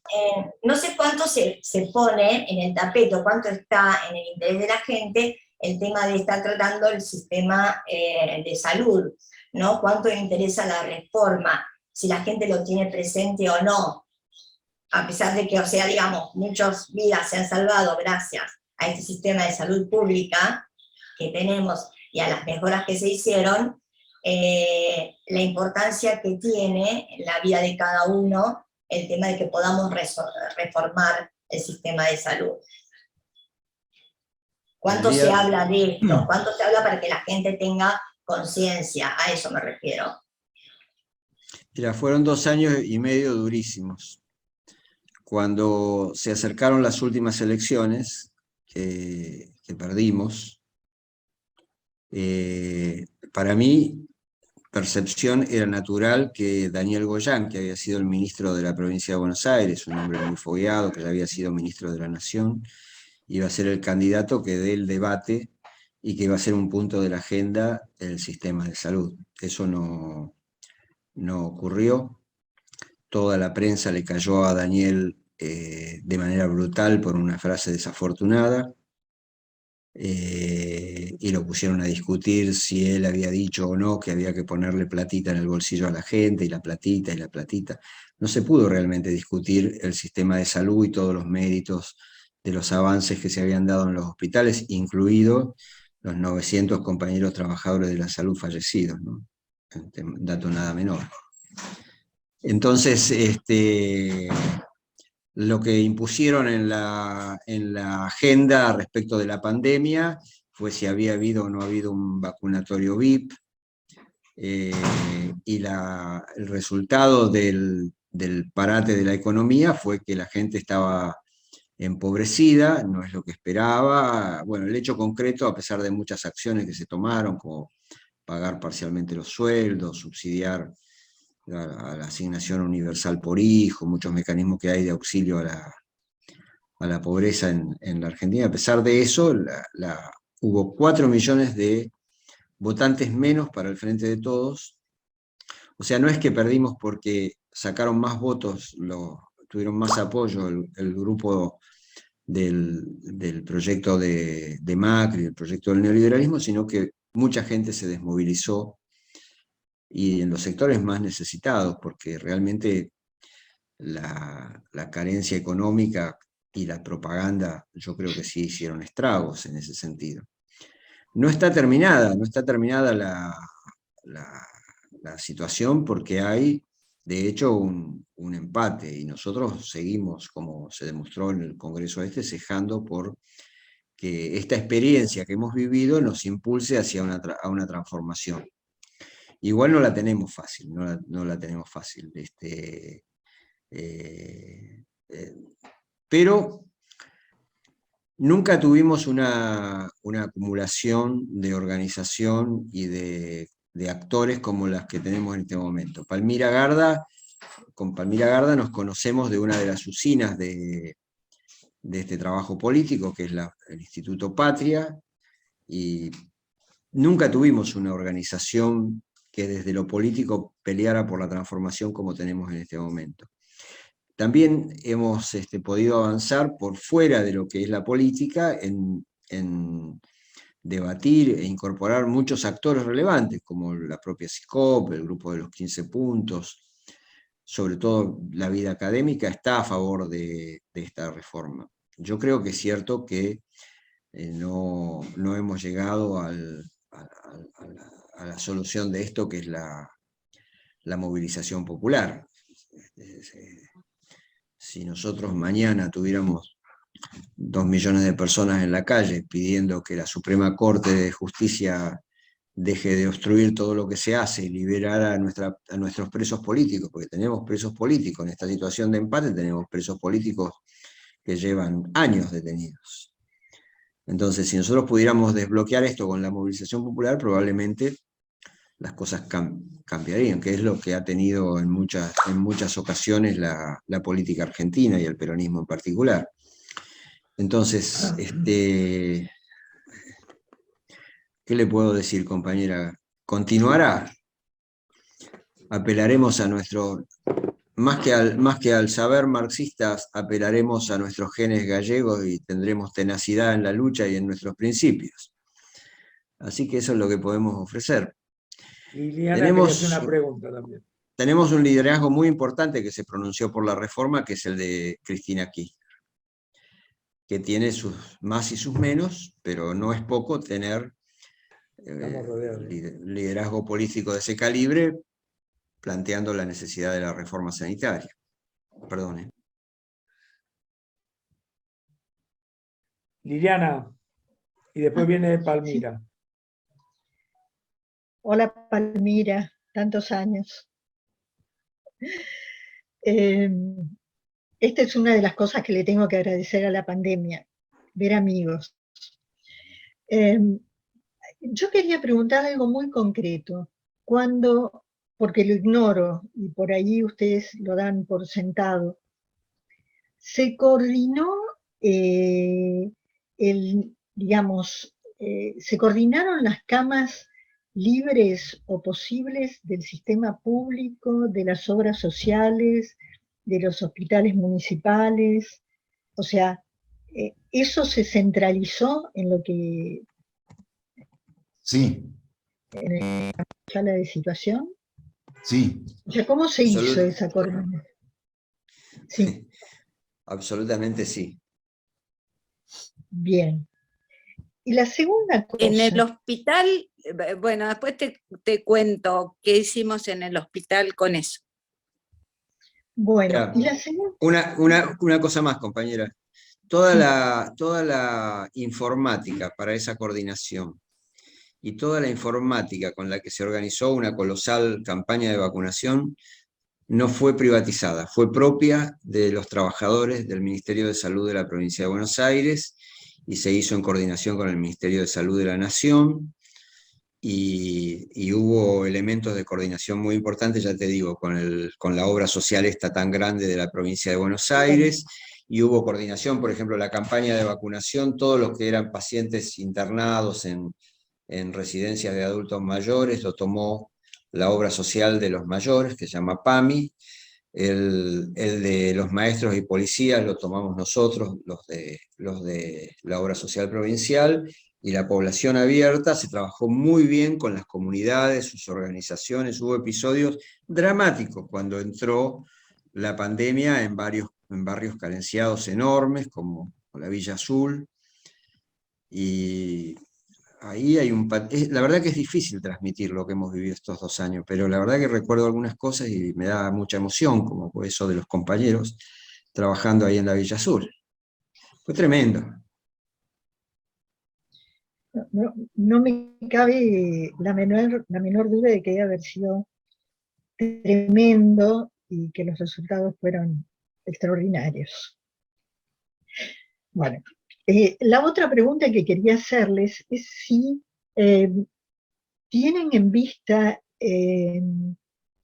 con este tema del gasto en medicamentos, la posibilidad de revitalizar la red de laboratorios para fabricación de medicamentos que alguna vez funcionó. No sé quién lo puede contestar. Mirá, el proyecto de producción pública de medicamentos está en la cabeza de nosotros. La verdad que no se ha podido avanzar porque toda la energía se concentró en la pandemia. Pero no sé si está en la cabeza del Ministerio de Nación, si es el que está en el Ministerio de la Provincia, con dificultades. Por ejemplo, nosotros tenemos el Instituto Perón, con gestores muy interesantes, y hay limitaciones hasta, te diría, de la estructura. Ahora estamos tratando de cambiar el marco legal para que sea más dinámico en el Instituto Perón, y bueno, hay una serie de dificultades, algunos sectores de izquierda, que yo calificaría como infantil, lo ven como una privatización. Hoy ha habido una serie de dificultades, de abrazo ahí al instituto. Igual estamos muy en menos en la producción pública de medicamentos, y mucho más en menos en la posibilidad de que generemos un uso racional del medicamento. Y No sé mucho qué más se dice, lejos de pero poder dominar toda una cosa que se nos viene, que es la judicialización mediante amparos, que es un instituto lógico dentro del orden constitucional, pero que lo están aprovechando mucho más los que nos venden medicamentos de $2 millones que los sectores populares. Así que es muy grande la dificultad en ese sentido. perdón, no sé qué es el Instituto Perón. Es un laboratorio público de la provincia de Buenos Aires, Bien, que tiene capacidad de fabricar medicamentos en escala. perfecto. Gracias. Y debe Es haber unos increíble esto, 30, pero debe haber yo unos tengo que 30 explicar qué es eso. laboratorios. Lleva el nombre de Perón, pero del padre de Perón. Tomás Perón, sí. Tomá, Liliana. Bueno, escúcheme una cosita. Te estás volviendo peronista, Carlos. Es una vergüenza, Liliana. Escúcheme una cosita, Palmira y todos los demás. ¿Por qué no se anotan quién querría hablar? Porque se está haciendo un poquito largo, y sobre todo para España, que no sé qué hora es allá, pero es bastante largo. Para ir cerrando y para hacer ya la lista de personas que quieran comentar o preguntar. Entonces está Palmira, ahora la veo a Claudia. ¿Alguien más? Esteban. ¿Quién más? Se va y se va, se cierra la lista. Venga, Manolo. ¿Manolo está? Bueno, empecemos entonces. A ver, ¿quién más? Manolo. Bueno, Palmira, entonces. Bueno, no sé si voy a poder hablar o va a hablar el gato, porque ha decidido que quiere protagonismo. En definitiva, contestar un par de cosas que habían planteado, a mí me parece que tuvo muy poca difusión, que debería existir una mayor difusión de la diferencia entre que regule el mercado o regule el Estado. Yo suelo usar un ejemplo, si se quiere, tonto. Cuando nosotros llegamos a la dirección del hospital, había en todo el hospital 15 barbijos. Esto fue el 14 de febrero. El 3 de marzo fue el primer caso de COVID en la Argentina, para poner en contexto a los compañeros de otros lugares. En ese momento pedimos una primer compra, hicimos una primer compra de barbijos que los compramos a $1,20 peso. Para la siguiente compra, ya estallada la pandemia, los barbijos costaban 78 pesos cada barbijo quirúrgico de esos que hoy salen 2,50 mangos. Cuando regula el mercado, regula en favor de la cuenta bancaria, no pensando en la salud de la gente, en la seguridad de los laburantes. Hay incluso una anécdota que la cuento con un poco de vergüenza. En esta situación, el primer envío que recibimos del ministerio, que recibimos, no sé, 5.000 barbijos, no sé cuántos camisolines, máscaras, yo lo recibí así con toda la entereza que podía y me fui corriendo al baño a encerrarme a llorar, porque la responsabilidad de que tus compañeros estén laburando, poniéndose en riesgo, era terrible. Con respecto a la sala de situación, este trabajo que se hizo en la sala de situación, eran 4 informes diarios en inicio de cuál era la situación de camas. Es una especie de Tetris, no sé si alguno juega al Tetris o ha jugado al Tetris, esta historia de poner una fichita y que no te podés descuidar porque se puede armar un desastre de aquellos. Y esta cuestión, esta presión permanente que transformaba a los hospitales de ser un lugar de acogida y donde podías ser ayudado y curado, en lugares peligrosos a los que no había que ir. Porque incluso el discurso de algunos sindicatos fue que los hospitales eran lugares peligrosos. Como de los laberintos, creo yo, se sale desde arriba, tratando de volar.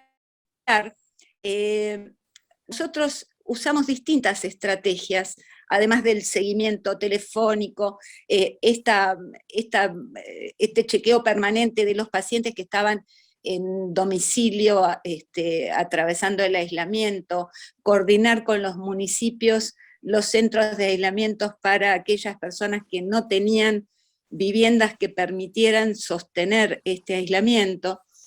En el medio de todo eso, organizamos desde el hospital, por ejemplo, en octubre del 2020, todavía no teníamos, septiembre de 2020, todavía sin vacunas, organizamos el consultorio post-COVID, porque sentimos la necesidad de plantear que había un después y que había que cambiar había que cambiar el juego. Nosotros los argentinos, creo yo, buscamos mucho quién es el Messi o quién es el Maradona, quién va a encontrar la solución de esta historia, y nos habían cambiado el juego. Estábamos jugando al rugby, para estrenarnos íbamos a tener un partido poco amistoso con los All Blacks, y no habíamos entendido la importancia de la formación de Scrum. Y me parece que lo que hicimos fue eso, y los resultados que tuvimos fue en base a eso. Creo que tenemos que mantener esta formación de Scrum porque el adversario puede ser un virus, o pueden ser los medios, o puede ser la justicia, o pueden ser los intereses de los laboratorios, o todo eso junto, pero es una pelea que no sé si podemos ganar, pero que indudablemente tenemos que dar. Bueno, saludo a todos. Bueno, muy bien, Esteban. Hola, ¿qué tal? Yo soy Esteban, soy médico residente acá de Provincia de Buenos Aires. Mi docente fue Gil, así que lo conozco de la universidad, así que tenía un par de preguntas, sobre todo en torno a lo macroeconómico, ¿no? Digamos, recién me perdí 10 minutitos porque tuve que salir de Zoom, pero ya no sé si se habrá abordado el tema, pero ¿existe un riesgo intrínseco de que las obras sociales quiebren por alguna causa, por ejemplo, las más pequeñas, o por más que exista el fondo solidario o demás, o que esto mismo que estamos hablando recién, de que los laboratorios cada vez meten más presión y obviamente esperan tener mayor riesgo económico de muchísimas prácticas? Si esto puede llegar a generar que el sistema mixto, privado también, vaya a la quiebra y esto sobrecargue el sistema público de salud con la misma capacidad actual, y es porque en cierto punto, no sé si es tan veraz o no, pero de mi perspectiva me doy cuenta de que hay un éxodo también de profesionales que trabajan en el ámbito de la salud privada hacia lo particular, por ejemplo, también en busca de un mayor rédito económico desde esa parte, ¿no? Y sí se vio muchísimo el pluriempleo después de la pandemia, ¿no? Durante la pandemia creo que no hubo tanto, pero después se ve profesionales que trabajan en muchos trabajos al mismo tiempo, y a la vez eso empeora la calidad de atención, ¿no? No sé si se podrá hablar un poco del tema. Hola Esteban, te quiero saludar antes que te contesten. ¿Cómo te va? Hola, ¿cómo andás? Hola Esteban, qué gusto verte. Qué gusto verlo. ¿Cómo andás? ¿Todo bien? Bien, todo bien. Sí, muy simplemente me tomo el atrevimiento de contestarte. Las cuestiones no son solamente financieras, ¿no? La quiebra es un problema político. Te das cuenta que no puedes decir el sistema de la seguridad social va a quebrar sin que no pase nada. Así que de alguna manera descarto, más allá de que haya hechos puntuales de alguna obra social que se declara en convocatoria de acreedores, etcétera, pero el problema de la resolución del financiamiento va a depender de una decisión política de dónde vas y qué sostenés. ¿A dónde vas en el sistema ¿no? único de salud o no? Por la privatización, en fin. Es una decisión política, fundamentalmente, no económica. Lo económico es secundario, insisto, más allá de que haya hechos puntuales de quiebra, presentación. Por ejemplo, me ha tocado en suerte sufrir 2 convocatorias de acreedores de OSPLAD, que es la obra social de los docentes. En fin, han pasado. Manolo. Bueno, yo no sé si lo he cogido todo, ¿eh? Primero, muchas gracias, pero yo creo que todo no lo he pillado, pero más o menos la idea global sí. Es obvio que son sistemas muy diferentes. Aquí en la pandemia, el gobierno central o el Estado, más que el gobierno central, el Estado y las comunidades autónomas tomaron el timón y de hecho se centralizó todo. Se centralizó quiere decir muchas cosas. Por ejemplo, las entidades que son privadas o con rendimiento al capital fueron razonablemente intervenidas para que colaborasen en el sistema público, ¿vale? No digo totalmente intervenidas, pero recibían a pacientes tanto en intensivos como en planta de financiación pública y como tal eran, digamos, remuneradas. Lo mismo para lo que ha sido y todavía es hasta 31 de marzo. Te silenciaste, Manolo. Te mutaste. Perdón, y también todo lo que son insumos, también ha habido gratuidad, por decirlo así, para los hospitales. Otra cosa es el coste al Estado, que por eso habrá dinero de Europa o aumento la deuda, pero todas estas cosas aquí, digamos, fueron claramente diferentes, ¿vale? Con una centralización en la toma de decisiones que creo que acaba ahora en junio, con incluso para determinados equipamientos que podemos ir comprando con ausencia del IVA, que es del 21% el impuesto del IVA. Claramente, a mí me parece que es claramente diferente sin esta sectorización. No digo que es mejor o es peor, fue diferente. También me ha sorprendido el número de sanitarios fallecidos, 900. Ahora estaba mirando cuántos habían fallecido en España, que hemos tenido cifras similares de contagiados y de muertos globales. Me ha sorprendido el número de sanitarios fallecidos. Y quería abrir un melón, más que comentar esto, quería abrir un melón que no sé si les pasa a ustedes en su país. Aquí hemos pasado de los aplausos magníficos cada día a las 8 de la noche hacia los sanitarios o la gente que trabajaba en el sistema sanitario, independientemente si eran médicos o enfermeras, a una mal contenida agresividad hacia el sistema sanitario y los que estamos al frente. Y no me refiero a los gestores, sino a médicos, enfermeras, una saturación no menor en urgencias, unos niveles de exigencia muy intensos, probablemente consecuencia de la ausencia durante tiempo de los servicios sanitarios que estaban volcados en la COVID. Y realmente esto está siendo ahora, no digo desagradable, pero de muy difícil manejo y de muy difícil dar la vuelta. Con lo que lleva a que a la población dedicada a la sanidad, que estamos cansados, que están cansados, además ahora se sienten no reconocidos, con lo cual están recansados. Y hay dimisiones de gente que no vuelve a hacer ni de médico ni de enfermera. No son tantos, pero sí que son, que esto no había pasado nunca. Y creo que esta afectación sociológica o social, más que sociológica, de lo que nos ha dejado la pandemia y que no sé cómo se recuperará, es un melón que dejo aquí abierto. Muchas gracias. Bueno, vamos a hacer una excepción con María, que levantó la mano después del cierre de la lista, pero bueno, que hable.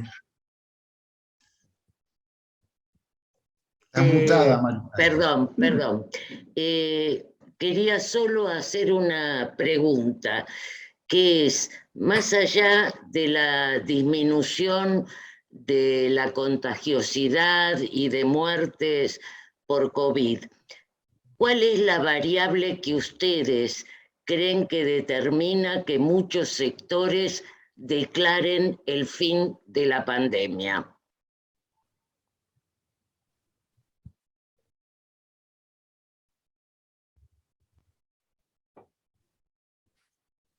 ¿Quién contesta? Sean Bueno, valientes. respecto a lo que decía Manuel, un minuto, María.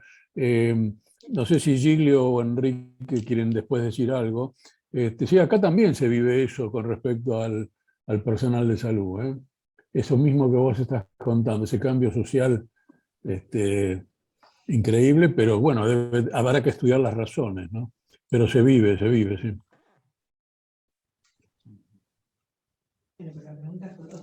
La pregunta de la compañera es muy compleja. Nosotros tenemos en este momento pocos casos y casi no hay muertos. Hay una declinación, el número de casos ha bajado y sobre todo ha bajado más el número de fallecidos en virtud, creo yo, de la cepa. De todas maneras, yo estaba viendo que el tema de la pandemia ha desaparecido de la centralidad que tenía. Hoy estuve viendo el mapa de la pandemia y uno de los lugares donde da más rojo es en Ucrania, en Brasil, en Perú, en Chile, en México. O sea que la pandemia está y la OMS viene alertando claramente acerca de que puede haber nuevas mutaciones y todo el mundo hace conjeturas que yo no quise hacer acerca de, sobre todo José Carlos Escudero lo plantea, acerca de este capitalismo puede generar otras pandemias, otros impensados que, bueno, esos son incertidumbres que tenemos, pero que creo yo que tiene mucho que ver con el modelo de producción y distribución que tenemos en el mundo, ¿no? De la riqueza y de los productos. Bueno, muy bien, Giglio, muchas gracias.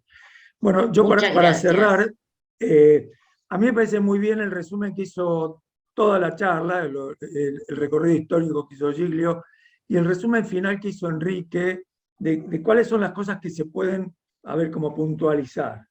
Lo de la mesa de situación, lo de informática, la historia clínica única, y el fortalecimiento del sistema público. Y en el fortalecimiento del sistema público, a mí me parece que eso no tendría tanta oposición. O sea, mejorar la infraestructura de los hospitales, mejorar la calidad de los edificios, de la estructura hasta hotelera de los hospitales, mejorar los sueldos y generar cargos médicos con horario prolongado y con dedicación exclusiva de los jerárquicos.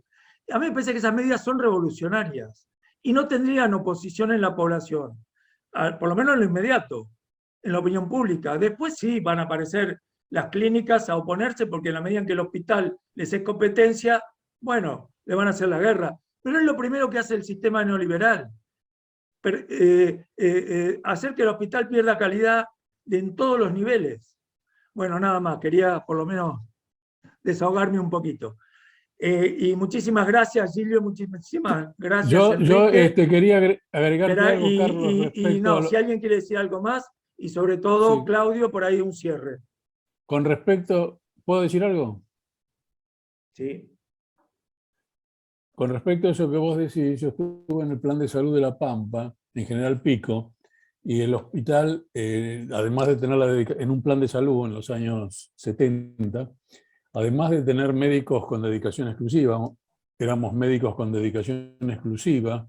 No, lo que yo decía es que una de las cosas que más se opuso al plan de salud no eran tanto los sindicatos, sino los colegios médicos y las clínicas privadas. Y los hospitales habían mejorado mucho en infraestructura y hotelería.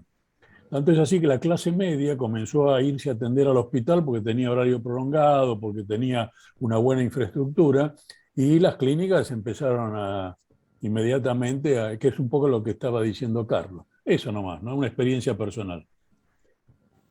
Bueno, muy bien. Claudio, ¿vos querías decir algo? Bueno, entonces, muchísimas gracias a Giglio y a Enrique por esta brillante charla. Podemos tener cada uno en su posición, pero bueno, por lo menos conocer qué está pasando en ese sector que por lo menos está moviendo algo de un sistema integrado de salud y que no es poca cosa, es la cartera sanitaria provincial con un montón de sanitaristas que están trabajando ahí. Así que muchísimas Ahora, gracias. habría que hacer un aviso parroquial para los miembros de este grupo COVID, tanto sea de un lado u otro del Atlántico, que vamos a intentar hacer reuniones mensuales por Zoom con invitados de lujo como los que tuvimos recién, para tratar distintos aspectos de la pospandemia, de la pandemia, invitar o reinvitar a algunos que nos han hablado durante la pandemia, a ver cómo ven ahora la situación.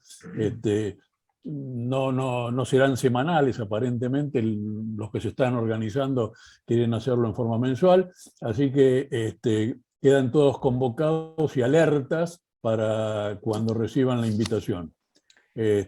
Muchas gracias, Giglio, Enrique, y todos los que han participado. Y allí Carlos, que les vamos a acercar la charla esta grabada. Sí, Y a todos los que gracias. lo quieran. Carlos, vos tenés ahí, te pasó Giglio, dijo el PDF del libro, ¿por qué no lo socializás así lo que quiera? Ya lo pasé, lo pasé a ¿sí? todos antes y ahora lo Gracias. volví a poner en el chat. Un aplauso. Bueno, Bueno, muy bien y muy muchas bien. gracias. Chao, chao. Gracias, muchas gracias. Gracias a ustedes. Ha sido un Gracias. honor, la verdad, que estar con Gracias, ustedes. chao. Gracias a todos. Tiene un Gracias a enorme valor- todos. Tiene un enorme valor lo que hace, enorme. Muchas gracias. Adiós.